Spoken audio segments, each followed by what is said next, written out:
Prions. On remet toutes ces choses dans les mains de Dieu. Seigneur, merci pour ta grâce.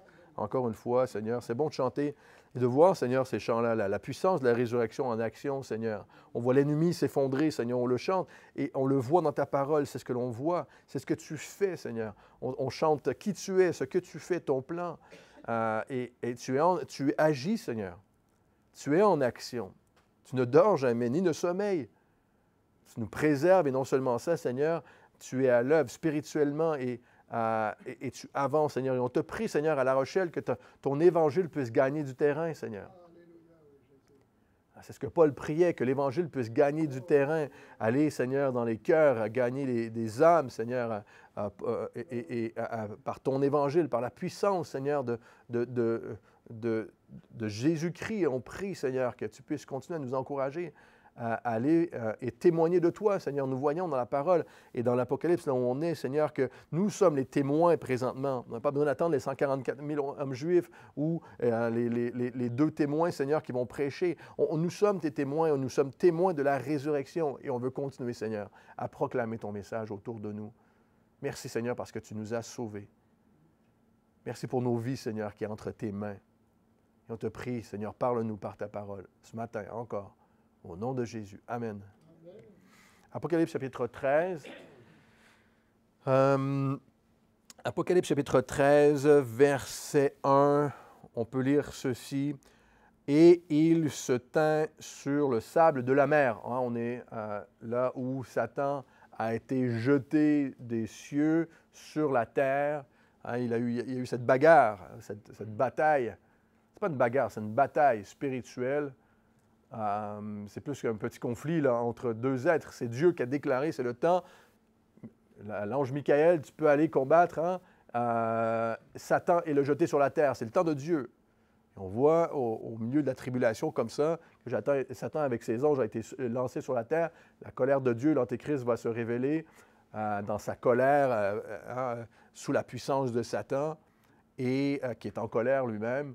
Et ici, on peut lire, au chapitre 12 à la fin, il y a certaines traductions qui incluent le verset 1 du chapitre 13 au verset 12, mais ici, on va le lire, inclus dans le chapitre 13. « Il se tint, Satan, ou le dragon se tint sur le sable de la mer. Puis, je vis monter de la mer une bête qui avait 10 cornes et 7 têtes, et sur ses cornes 10 diadèmes, et sur ses têtes des noms de blasphème. La bête que je vis était semblable à un léopard, ses pieds étaient comme ceux d'un ours et sa gueule comme une gueule de lion. Le dragon lui donna sa puissance, son trône et une grande autorité. Et je vis l'une de ses têtes comme blessée à mort, mais sa blessure fut guérie. Rempli d'admiration, la terre entière suivit la bête. Et ils adorèrent le dragon parce qu'il avait donné l'autorité à la bête. Ils adorèrent la bête en disant « Qui est semblable à la bête et qui peut combattre contre elle? » Et il lui fut donné une bouche qui proférait des paroles arrogantes et des blasphèmes. Il lui fut donné le pouvoir d'agir pendant 42 mois. Au verset 6, « Et il ouvrit sa bouche pour proférer des blasphèmes contre Dieu, pour blasphémer son nom, son tabernacle et ceux qui habitent dans le ciel. Il lui fut donné de faire la guerre aux nations, aux saints, et de les vaincre. Il lui fut donné autorité sur toute tribu, tout peuple, toute langue et toute nation. Et tous les habitants de la terre l'adoreront, ceux dont le nom n'a pas été écrit dans le livre de vie de l'agneau qui a été immolé dès la fondation du monde. Si quelqu'un a des oreilles, qu'il entende. Si quelqu'un est destiné à la captivité, il ira en captivité. Si quelqu'un tue par l'épée, il faut qu'il soit tué par l'épée. » C'est ici la persévérance et la foi des saints.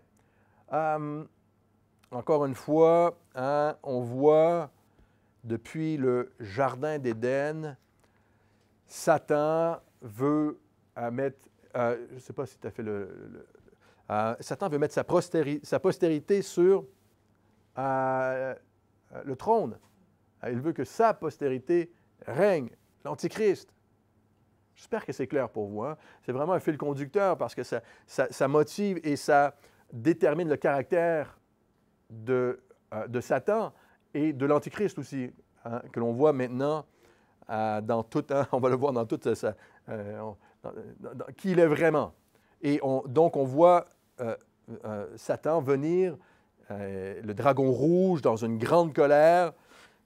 Il a perdu la bataille contre Michael et ses anges, et Satan et ses anges et ses démons sont jetés sur terre. Et il cherchera, on l'a vu dans notre dernière étude, à dévorer le reste de la postérité. Il va s'en prendre à Israël et plus que ça, aux saints qui restent sur la terre.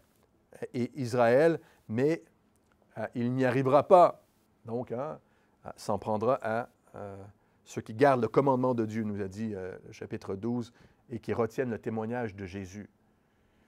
Le chapitre 12 nous montre essentiellement ce qui se produit au ciel à ce moment-là. Et ici, au chapitre 13, là où nous sommes rendus, on voit ce qui se produit maintenant sur terre, lorsque Satan est précipité sur terre.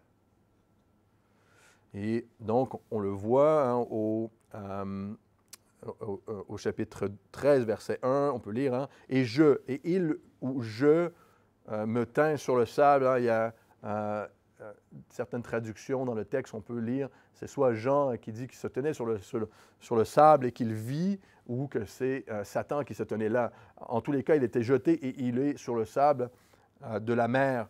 Et ce que l'on va voir par la suite démontre que de la mer aussi sort cette bête. Et on voit au chapitre 17, verset 15, que la mer symbolise, on va y arriver, mais le chapitre 17 aussi révèle beaucoup de choses, et dans les prochains chapitres, de ce qui se passe ici. Il y a une explication claire qui est donnée à Jean de ces choses-là aussi. Et la mer symbolise les nations païennes. Symbolise les nations, et l'Antichrist sortira d'une des nations païennes.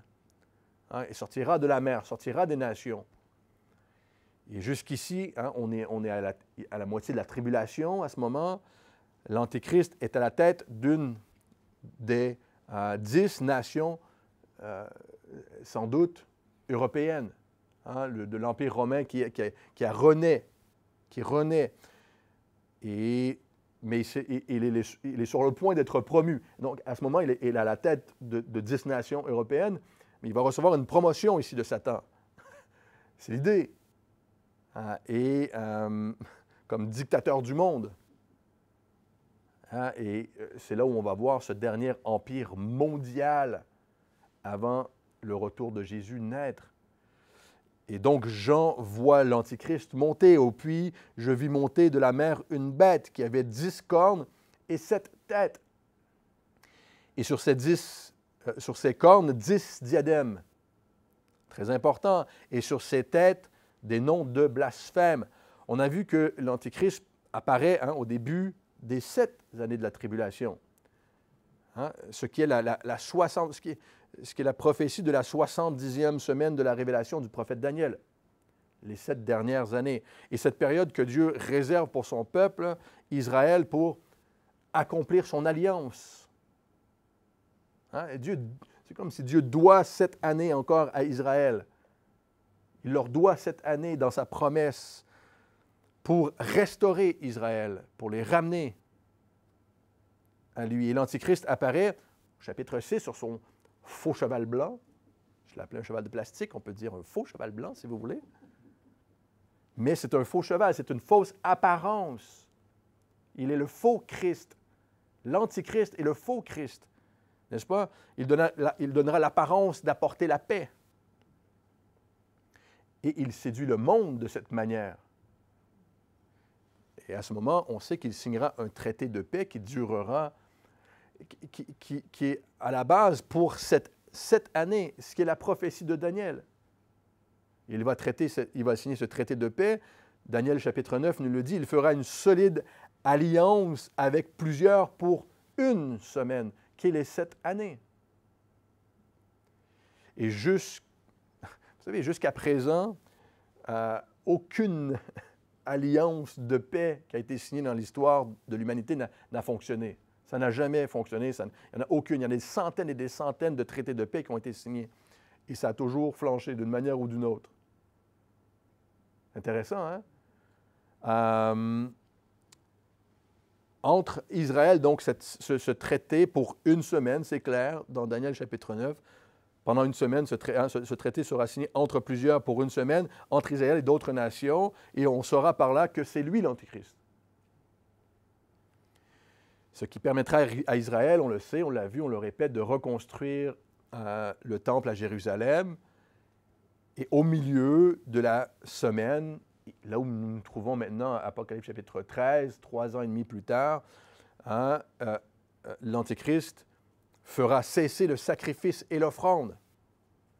Le dévastateur, qui est un des noms pour l'Antichrist, commettra les choses les plus abominables jusqu'à ce que la ruine et ce qui a été résolu fonde sur le dévastateur. Dieu a un plan, frères et sœurs. Et c'est son plan qui se réalise. Et nous sommes à ce moment où l'Antéchrist va briser ce traité de paix avec Israël après 3 ans et demi, et Jean le voit comme une bête, un animal, un homme sous le contrôle de Satan. Et tout comme lorsque on le voit lorsque Satan est entré en Juda, il sera possédé. Jean chapitre 13, on voit, pour trahir Jésus, ce qui avait été une tentative pour le dragon, une tentative supplémentaire pour le dragon de dévorer l'enfant, la postérité de la femme qu'elle avait enfantée.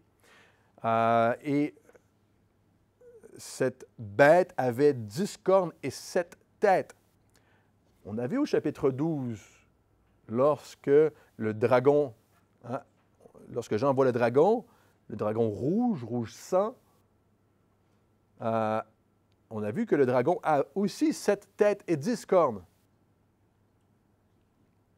Ce qui identifie ici l'Antichrist à Satan. C'est comme un portrait de famille, là. C'est comme dire, tel père, tel fils. C'est un peu ça. On dit, on sait d'où vient la ressemblance. Mais Satan, l'Antichrist, est le faux prophète. N'est-ce pas? Et le faux prophète, pardon, qui va venir, la bête qui sort, on va le voir, de la terre. L'Antichrist est la bête qui sort de la mer.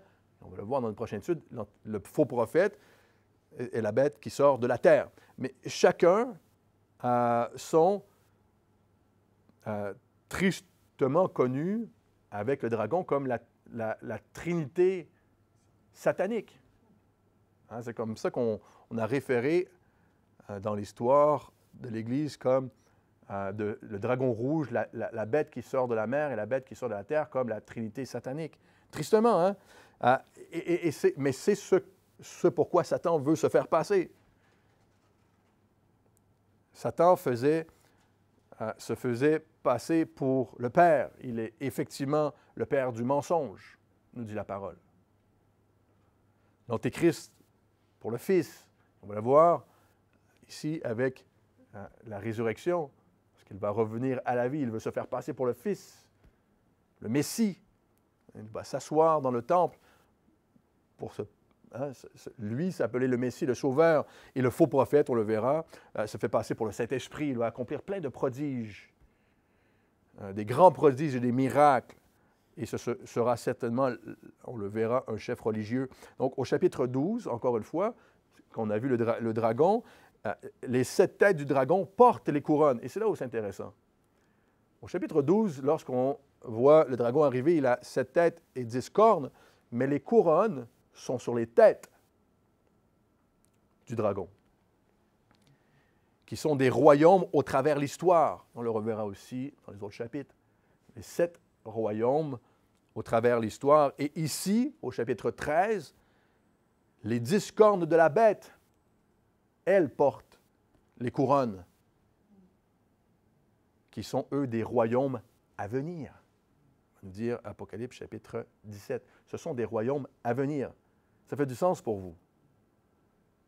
Lorsqu'on voit le dragon apparaître, les couronnes sont sur les 7 têtes qui représentent les royaumes de l'histoire.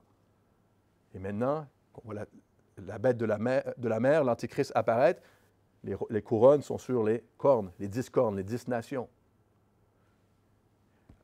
Au chapitre 12, donc, on voit cela. Le Seigneur a dit, vous vous souviendrez dans Apocalypse chapitre 4, à Jean, « Je te ferai voir ce qui doit arriver dans la suite. J'en sais que c'est quelque chose qui va se produire dans le futur. Et on verra au chapitre 17, comme je viens de vous le mentionner, ce sera tout expliqué, hein? Mais le Seigneur va dire à Jean, les 7 têtes sont 7 montagnes sur lesquelles la femme est assise. Ce sont aussi 7 rois, ce n'est pas la même femme, hein? On le verra. 5 sont tombés, donc 5 royaumes sont tombés. Un existe pendant qu'il parle à Jean. Il y en a un qui existe au moment où Jean écrit cela. L'autre n'est pas encore venu. Et quand il sera venu, il doit rester peu de temps. Ce n'est pas extraordinaire la parole de Dieu? Jésus nous a dit, je ne vous ai rien caché. Je vous ai tout révélé. 7 royaumes, hein, qui représentent le dragon, 5 qui sont passés, un qui existe pendant que Jean est en train d'écrire et un autre qui est à venir. Hein? 5 sont tombés, l'Égypte, la Syrie, Babylone, Grèce, Médo-Perse, un qui existe au moment où Jean écrit, Rome. Et au moment où Jean écrit cette révélation, l'autre n'est pas encore venu. Et Jésus a dit, je te montrerai ce qui va se produire dans la suite des temps, à la fin des temps, dans la suite de ces choses, qui est évidemment le royaume de l'Antichrist. Et à l'époque de Jean, il y avait le culte de César. C'est pas difficile pour Jean de comprendre que le monde entier allait se prosterner devant un royaume. Aujourd'hui, pour nous, c'est un peu plus difficile. On résiste. On est des Gaulois. Comment on appelle ça? C'est vrai, c'est ça l'histoire. Aujourd'hui, on ne peut plus croire. On ne veut plus, mais les choses vont prendre une autre tournure, on le sait, à la fin des temps. Mais pour Jean, ce n'était pas difficile de comprendre cela. Hein? On envoyait des papiers, on avait juste à signer un papier comme quoi on se prosternait, on acceptait l'autorité de César, et puis voilà. Et donc, ce n'était pas surprenant pour lui qu'un autre royaume soit annoncé dans le futur où on obligera un homme où on obligera à adorer un homme. Apocalypse chapitre 17. Tournez avec moi. Comme ça, lorsqu'on arrive dans Apocalypse chapitre 17, et vous allez pouvoir remettre les choses en place. Apocalypse chapitre 17, verset 12. Vous savez, c'est important pour nous de connaître la parole de Dieu. Ce que Dieu dit, de connaître sa parole, hein, afin qu'on ne soit pas confus.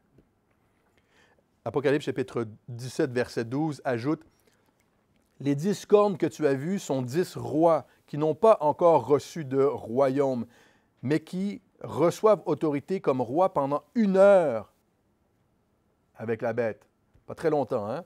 Au verset 13, « Ils ont un même dessein et ils donnent leur puissance et leur autorité à la bête. Ils combattront contre l'agneau et l'agneau les vaincra parce qu'il est le Seigneur des seigneurs et le roi des rois et les a appelés, les élus. Et les appelés, les élus et les fidèles qui sont avec lui vaincront aussi. Et il me dit, les eaux que tu as vues sur lesquelles la prostituée est assise, ce sont des peuples, des foules, des nations et des langues. » Et donc on voit l'Antichrist sortir du flot des nations comme celui dans lequel nous vivons présentement, frères et sœurs. Hein? On vit dans un monde où le pouvoir est réparti, mais on voit l'Antichrist sortir dans le flot de nations comme ça. Et puis Daniel, chapitre 7, verset 3, nous décrit la même chose. Et on voit la bête sortir de la mer, qui sont aussi des peuples, des nations, des langues, nous dit Daniel. Un autre pasteur disait, le monde dans lequel nous vivons, en fait, n'est plus tellement dirigé par des pays avec des frontières, mais plutôt par des santé financières, des corporations nationales et leurs dirigeants. Hein, Elon Musk, là. On a qui? Bernard Arnault, nous. Jeff Bezos. Hein, c'est à savoir, hein, le monde est dirigé à savoir si leurs économies, si leur budget monte, c'est un concours de savoir c'est qui le plus riche au monde. On est rendu à quoi? 250 milliards? C'est quoi le truc? Je ne sais plus. Plus qu'il me dit. Oh là là, je regarde mon compte bancaire, je me dis. C'est pas selon nos finances que le monde va. Mais c'est vraiment, on regarde au monde selon les puissances comme ça. Hein? Et on regarde au monde aussi par à la globalisation. Et il y a certainement quelqu'un qui est prêt à prendre le contrôle de tout ça. Si ce n'est pas déjà le cas. Et est-ce que l'Antéchrist vit aujourd'hui? Je ne sais pas. Mais il arrive, frères et sœurs. Il arrive. La parole nous dit qu'il arrive. Hein? Et sur ces cornes, 10 diadèmes. Hein? Ces cornes, ces 10 diadèmes, ceux qui régneront avec lui pendant 1 heure, pendant très, très peu de temps. Et sur ces têtes, des noms de blasphème. Hein? Le chiffre 7 signifie, et on le sait depuis le début de l'Apocalypse, hein, mais dans la parole, c'est le chiffre de la plénitude. Les 7 esprits de Dieu, les 7 églises.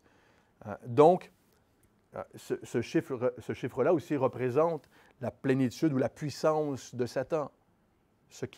Quelle est sa puissance?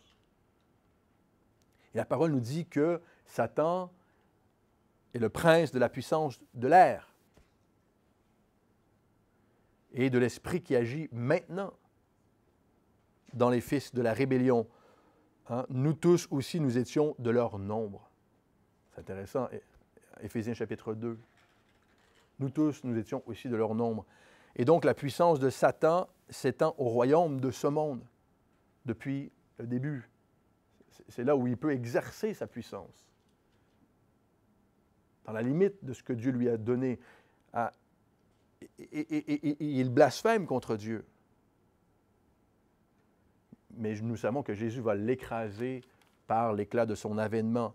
Mais la puissance de Satan est représentée dans les royaumes du monde. C'est toujours avec moi. Hein? Au verset 2, « La bête que je vis était semblable à un léopard, ses pieds étaient comme ceux d'un ours, et sa gueule comme une gueule de lion. Le dragon lui donna sa puissance, son trône et une grande autorité. » La bête, hein, qui est une personne, et son royaume, le personnifie, ou le représente le caractère. Et son royaume, le royaume de la bête, représente le caractère de Satan, représente la puissance qui l'anime. C'est ce qui fait qu'il a 7 têtes et 10 cornes, comme Satan. Mais qu'à un moment dans l'histoire où Jean regarde à toute la puissance du monde dans le passé, les couronnes sont sur les têtes, sur la puissance de Satan, et qu'à ce moment-ci, les couronnes sont sur les 10 cornes. La puissance qui représente la puissance de l'Antichrist, les 10 nations à ce moment. Mais c'est le même caractère qui est représenté au travers cela, d'où il tire sa puissance de Satan. Et dans sa vision, Daniel, au chapitre 7, je vous le lis, hein, voit cette bête qui s'élève au milieu de ces animaux, comme on vient de le voir ici, qui sort de la mer, et il les décrit au verset 4. Je vous le lis. Daniel, chapitre 7, nous dit ceci. Le premier était semblable à un lion qui avait des ailes d'aigle, hein, qui était debout sur ses pieds. Vous vous souviendrez, le lion avec des ailes qui était debout sur ses pieds. Un second animal semblable à un ours, hein, qui mangeait beaucoup de chair. Et un autre était semblable à un léopard. Daniel décrit un peu la même chose. Et il y avait un 4e animal qui était terrible, épouvantable et extraordinairement fort, qui avait cette puissance. Il avait de grandes dents de fer et il mangeait, brisait et il foulait aux pieds ce qui restait. Il était différent de tous les autres animaux précédents, ou littéralement, hein, tous les animaux devant lui. Il était différent de tous les autres animaux qui étaient devant lui, en sa présence. Et il avait 10 cornes. Ce 4e animal, cette 4e bête que Daniel voit, mangeait tout ce qui se trouve devant lui. Il était extraordinairement fort.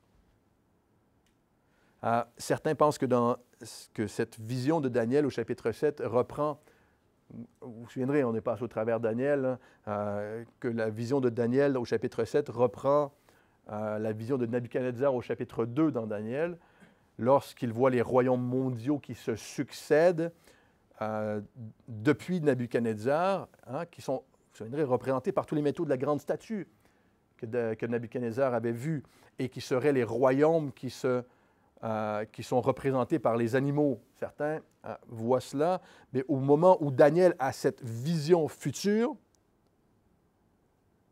des royaumes au chapitre 7, Nabuchodonosor est mort depuis longtemps, depuis une bonne 50aine d'années. Et donc ces bêtes ou ces animaux sont des puissances mondiales que l'on voit contemporaines à la 4e bête.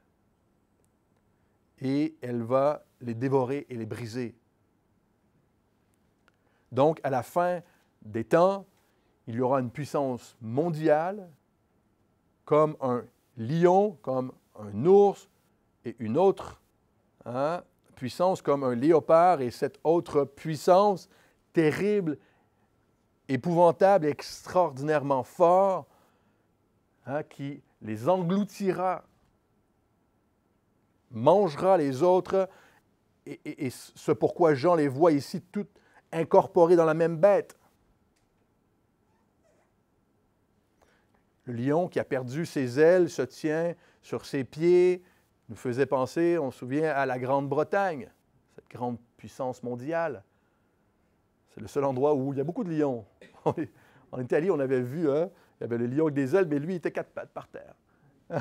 En Italie, on avait vu en Grande-Bretagne, qui était le seul lion, qui est le symbole de la Grande-Bretagne, qui lui est debout sur ses pattes arrière avec ses ailes. Et ces ailes qui lui fut arrachées à la bête, ce qui peut représenter certainement les États-Unis. L'ours, où il avait la bouche de l'ours qui mange beaucoup de chair, ressemble à la Russie, qui n'a jamais... C'est la nation qui a tué le plus de ses propres concitoyens dans l'histoire de l'humanité. Cette nation qui tue ses propres citoyens, qui mange beaucoup de chair, et le léopard avec des ailes et 4 têtes, à qui il nous est dit, la domination lui fut donnée. Daniel chapitre 7, verset 6. Si ça continue, frères et sœurs, le léopard qui peut représenter évidemment une union asiatique, une grande force, et à qui la puissance lui fut donnée. Si ça se continue comme ça, je pense que le monde va appartenir à la Chine. Je ne sais pas pour vous, j'ai l'impression que ça fait 40 ans qu'on me dit que tout ce que je vois appartient à la Chine. Je marche, les bâtiments, ils ont acheté la plupart des terres en Amérique, en Europe, c'est certainement la même chose. Le léopard je pense que le monde va peut appartenir à la Chine ou à l'Asie avant que ça soit passé entre les mains de... C'est pas impossible. Mais Daniel nous dit que le léopard, la domination lui fut donnée à un moment. Donc, le léopard peut représenter une nation asiatique, et on va voir dans Apocalypse chapitre 16, ce qui est intéressant, il y a cette puissance, ces rois d'Orient qui viendront affronter l'Antichrist. On y reviendra. Et donc, Jean voit cette bête à qui le dragon lui donna sa puissance, son trône et une grande autorité. Et au verset 3, je vis l'une de ses têtes comme blessée à mort, mais sa blessure mortelle fut guérie. Remplie d'admiration, la terre entière suivit la bête. Au verset 14, on verra, Jean spécifiera que la bête, l'Antichrist, avait été blessé par l'épée et qui vivait. Donc l'Antichrist, on comprend, sera blessé à mort, personnellement, lui. On dit par l'épée. Mais il reviendra à la vie. On se souvient, l'Antichrist, à ce moment, juste avant, vient tout juste de tuer les 2 prophètes qui tourmentaient les habitants de la terre. Il nous dit pendant 3 ans et demi, en prêchant l'Évangile, la repentance des péchés, le monde ne pouvait plus entendre. On l'a vu au chapitre 11, « Et les habitants de la terre se réjouiront de leur mort. » Si on se demande comment c'est possible, on n'a que regarder à Charlie Kirk qui a été assassiné. On voit même tout ce qui se passe depuis quelques semaines. Il y en a qui se réjouissent de sa mort. Mais Daniel dit que lorsque les deux témoins seront mis à mort, les grands de ce monde s'enverront des cadeaux. On ne sait pas ce qui se passe derrière. Là. Peut-être qu'il y a des lobbies mondiaux qui s'envoient des cadeaux même présentement parce qu'ils sont contents qu'ils aient arrêté de parler de l'avortement, que c'était des meurtres. Il a arrêté de parler. Charlie Kirk est mort parce qu'il n'arrêtait pas de parler et ça devait coûter aux grandes organisations, à ces grands chefs. Et c'est ça la réalité. Hein? Et on sait que c'est ce qui va se produire à ce moment-là. La résurrection dans les évangiles est toujours liée à la bonne nouvelle. Évidemment, c'est la bonne nouvelle en Jésus. C'est la bonne nouvelle de Dieu en Christ. Jésus est mort à la croix pour nos péchés. Il est ressuscité pour nous donner la vie éternelle. S'il y a un faux Christ, il doit donner cette impression, il doit donner cette image. Évidemment, et nous savons que c'est le message de la bonne nouvelle qui est la puissance de Dieu pour sauver, frères et sœurs. Ce n'est pas nos actions. Ce n'est pas parce qu'on est bon, parce qu'on pense qu'on est bon, certainement, qu'on est sauvé. Ce n'est que par la mort et la résurrection de Jésus que nous pouvons parvenir au salut. Et l'Antéchrist doit imiter ou se faire passer pour le Messie. Depuis son apparition comme cheval blanc, qui apporte la paix, alors que nous savons que c'est Christ, lorsqu'il lui apparaîtra sur son cheval blanc, lui apportera la paix.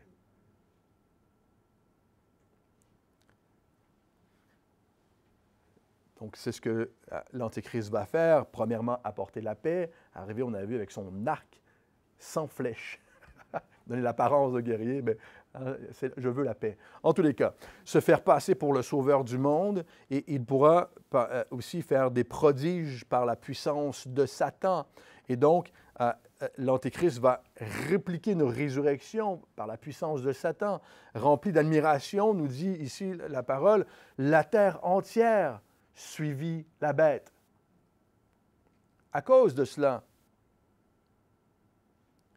ceci se produit au milieu de la tribulation, des 7 ans.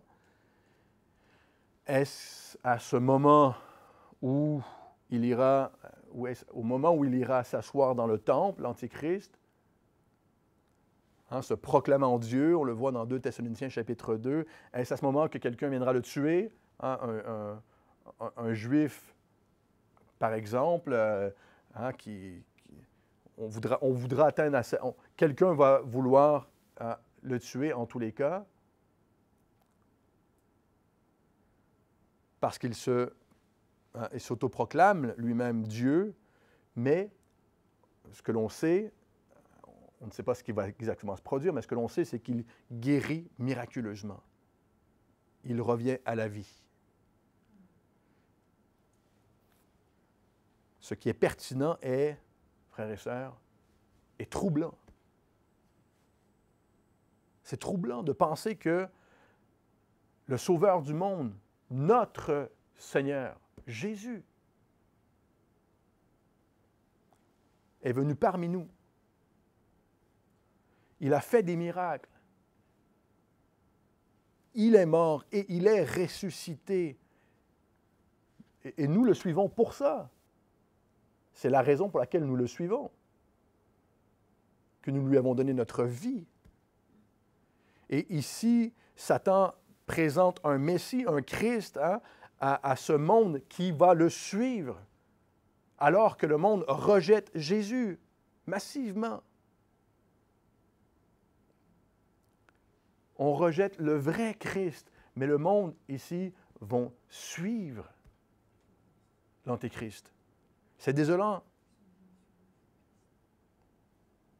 C'est désolant de voir un monde dans lequel si endurci que l'on veuille suivre un faux Christ qui imite le vrai Christ. alors que l'on rejette le seul et vrai Sauveur. Pasteur Chuck Smith disait, vous m'avez déjà entendu dire, qu'on le veuille ou non, la vérité n'est pas de savoir si vous allez suivre un maître ou non, mais lequel allez-vous suivre? Lequel allez-vous suivre? Vous savez, un antichrist ou l'antichrist signifie simplement contre le Christ ou à la place de. Lequel des deux, vous pensez, antichrist va se révéler être? Les deux. Contre le Christ et à la place de Christ. Et l'antichrist sera les deux et il doit définitivement aller contre Jésus. Et frères et sœurs, on vit dans un monde qui blasphème le Seigneur et est prêt à recevoir un blasphémateur. On vit dans ce monde. Au verset 4, « Et ils adorèrent le dragon, Satan, parce qu'il avait donné l'autorité à la bête. Et ils adorèrent la bête en disant, « Qui est semblable à la bête? Qui peut combattre contre elle? » Nous savons qui va combattre, nous le savons. La victoire lui appartient. Jésus va revenir et il va écraser Satan par l'éclat de son avènement. Nous le savons. Satan a dit dans son orgueil, on l'a vu dans Ésaïe chapitre 14, « Je serai semblable au Très-Haut. » Wow! Satan désire être adoré. C'est la raison pour laquelle il veut sa postérité. Sur le trône, il veut être adoré. L'orgueil fait ça, hein? On veut être adoré. Lorsqu'il a tenté Jésus, tournez avec moi dans Luc chapitre 4.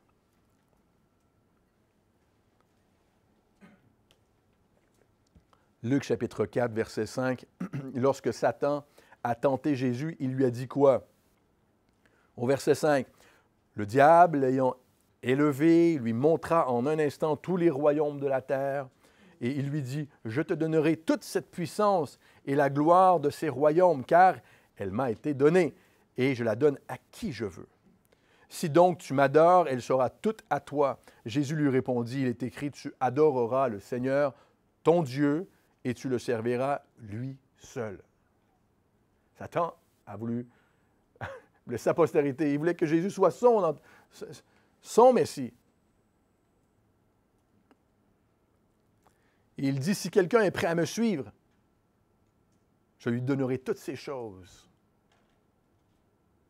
Dit Satan. « Si quelqu'un est prêt à me suivre, je lui donnerai toutes ces choses. » Hein? Qu'est-ce que Satan va faire à ce moment-ci, lorsque l'Antichrist apparaîtra? Il va donner un faux sentiment de sécurité. Enfin, un faux sentiment de sécurité. On le verra, on va le voir dans notre prochaine étude avec la marque de la bête, ce faux sentiment de sécurité. Mais Jésus nous dit, que sert-il à un homme de gagner le monde s'il perd son âme? Même si ça apportait quelque chose. Que sert-il à un homme de gagner le monde s'il perd son âme? La tentation, n'est-ce pas? Et tristement, c'est la tentation de beaucoup de personnes. Satan veut son faux ou antichrist à la tête du monde. Et le monde va admirer cela, va admirer sa popularité, va admirer sa puissance militaire, va admirer sa puissance économique et même sa puissance intellectuelle. Hein? Verset 5, « Il lui fut donné une bouche. » Oh là là là là là là. C'est tout ce qu'on voit, vous savez, sur les réseaux sociaux, ce qu'on voit, on appelle ça les lèvres de canard. Ça, c'est la bouche de l'Antichrist, ça. C'est les selfies avec la bouche de canard. Tu prépares. Moi, j'adore ça. En tout cas, il lui fut donné une bouche qui proférait des paroles arrogantes et des blasphèmes. Il lui fut donné le pouvoir d'agir pendant 42 mois. Hein, on l'a vu à plusieurs reprises. Il lui fut donné. Et on le verra, je ne sais pas, 6, 7, 8 fois dans le passage ici. Il lui fut donné. C'est Dieu qui est au contrôle, frères et sœurs. C'est notre Dieu. C'est le Dieu de la Bible qui est au contrôle. Et il pourra agir pendant 42 mois, 3 ans et demi, hein, le reste de la tribulation. Au verset 6, « Et elle ouvrit sa bouche pour proférer des blasphèmes contre Dieu, pour blasphémer son nom, son tabernacle et ceux qui habitent dans le ciel. »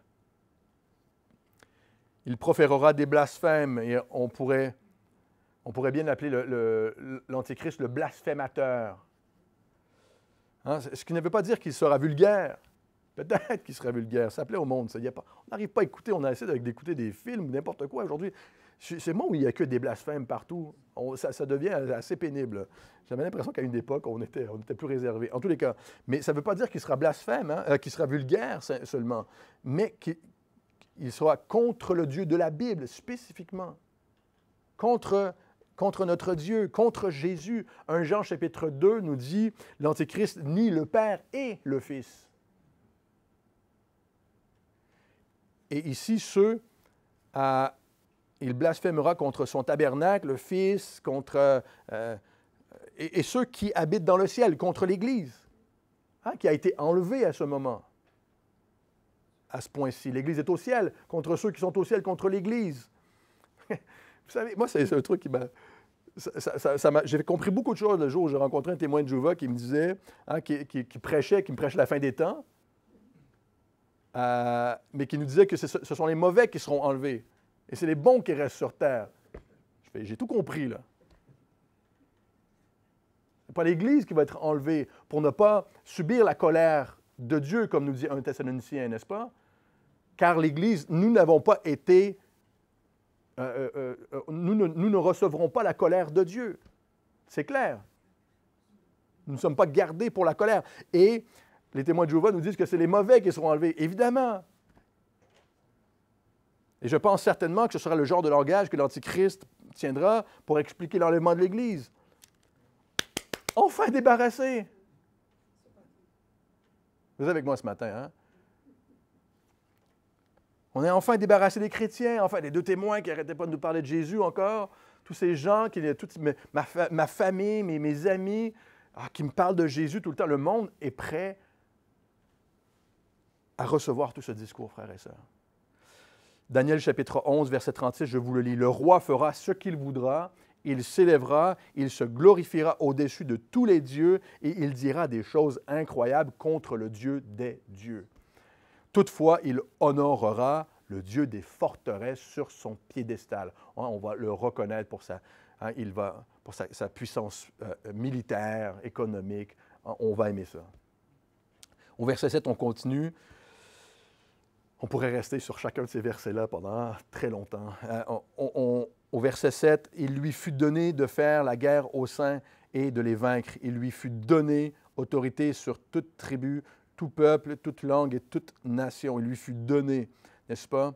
Donc, sa puissance et son autorité s'étendra au monde entier ou sur le monde entier. Et on l'a vu, la persécution contre le peuple de Dieu, hein, cet agenda satanique, hein, littéralement, contre Israël au chapitre 12. Et on le voit que cette persécution s'étend contre les saints, les vrais croyants, n'est-ce pas? Les saints, ça veut dire les vrais croyants, ceux qui ont mis vraiment leur foi en Dieu. Et ça s'étendra, cette persécution, sur toute la terre à ce moment. Et on verra que tous ceux qui n'auront pas reçu la marque de la bête seront mis à mort. Et ce sera considéré comme une rébellion contre la bête. Certains Juifs seront capturés et tués, et un reste, nous l'avons vu, s'enfuira au désert. Mais tous ceux qui oseront mettre leur foi en Jésus seront tués. Il n'y aura plus de liberté, là.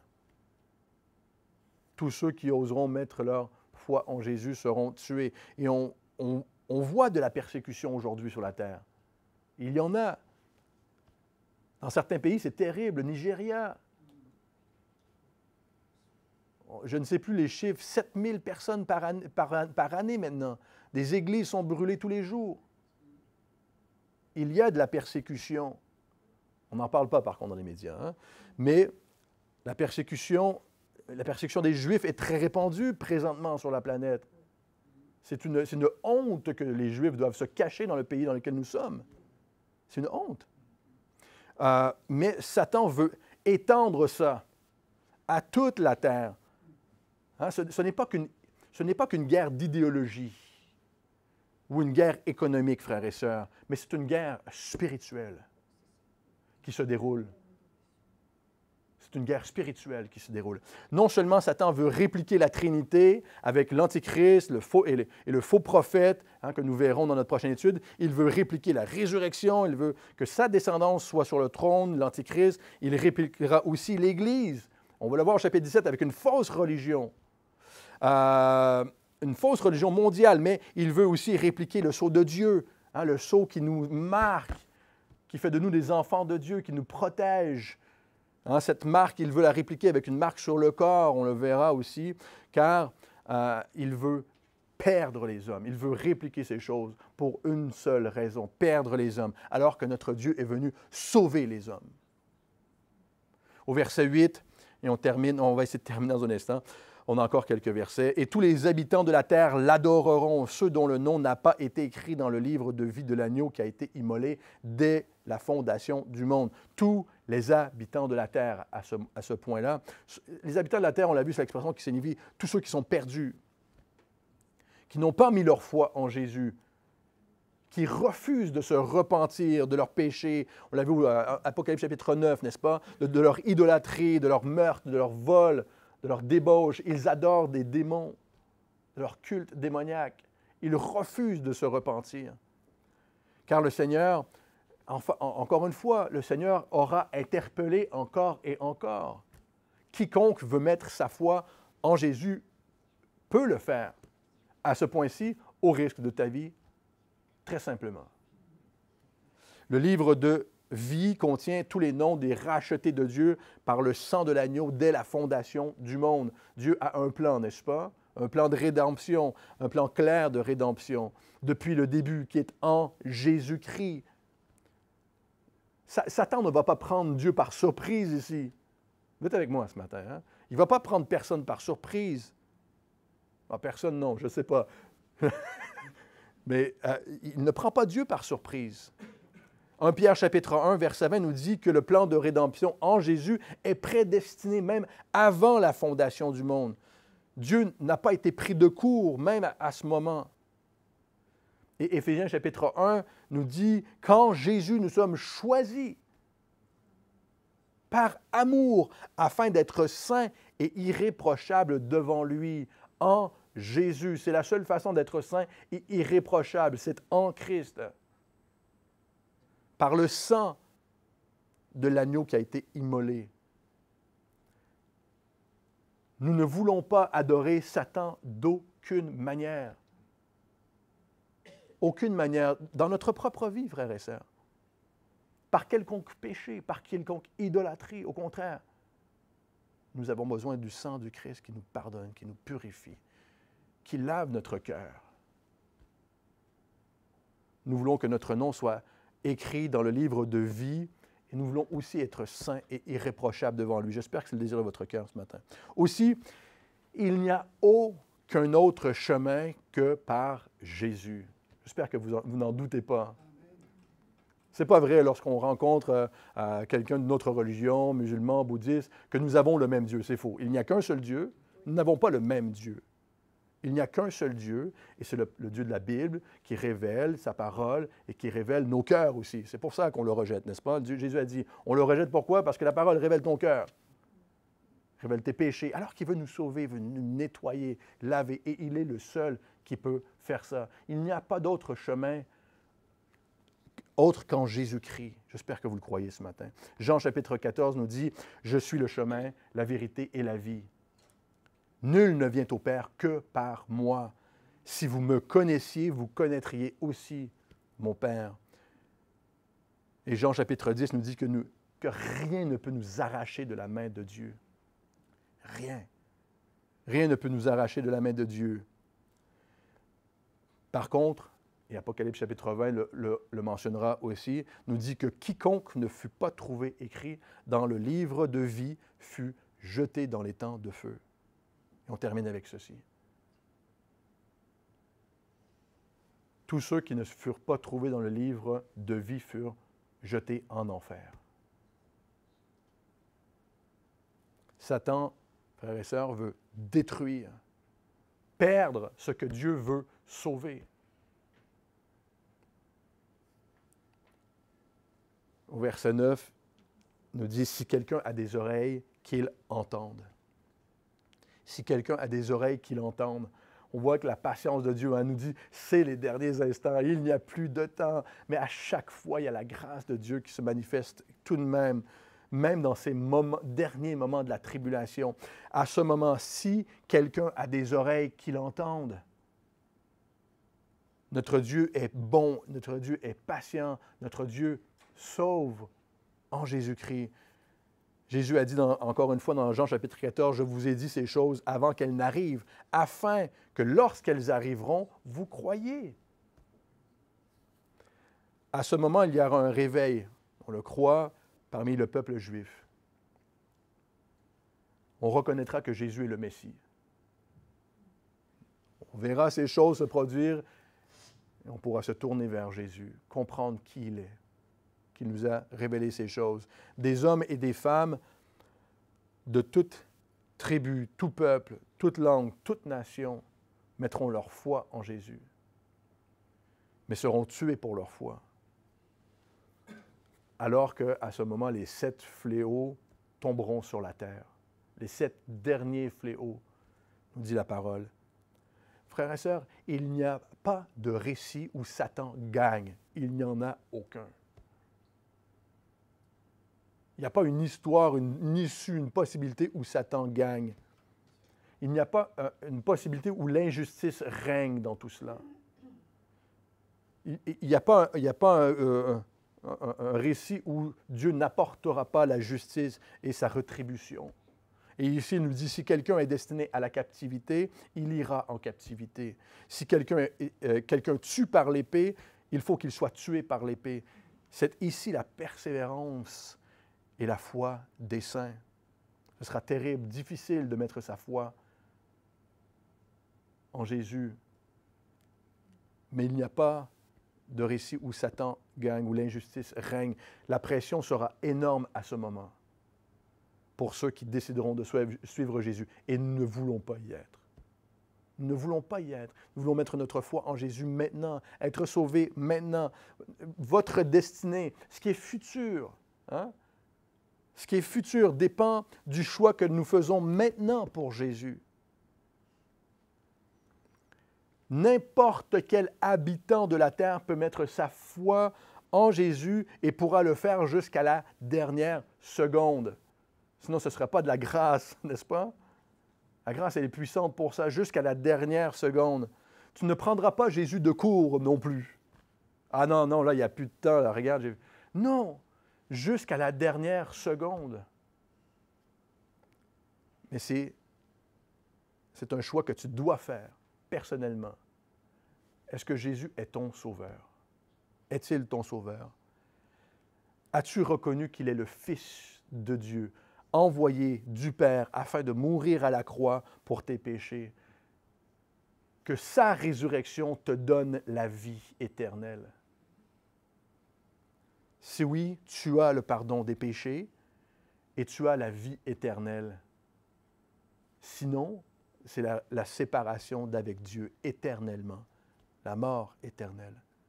Et ce n'est pas le désir de Dieu pour personne. Son désir est que tous parviennent à la connaissance de Dieu pour être sauvés. Prions. Seigneur, merci pour ta parole. Merci pour ta parole, Seigneur, qui nous annonce des choses terribles. Mais évidemment, on a hâte d'être avec toi. Et on prie, Seigneur, maintenant que les hommes et les femmes autour de nous puissent te connaître, toi, Jésus, être préservés de cette heure de colère qui va s'abattre.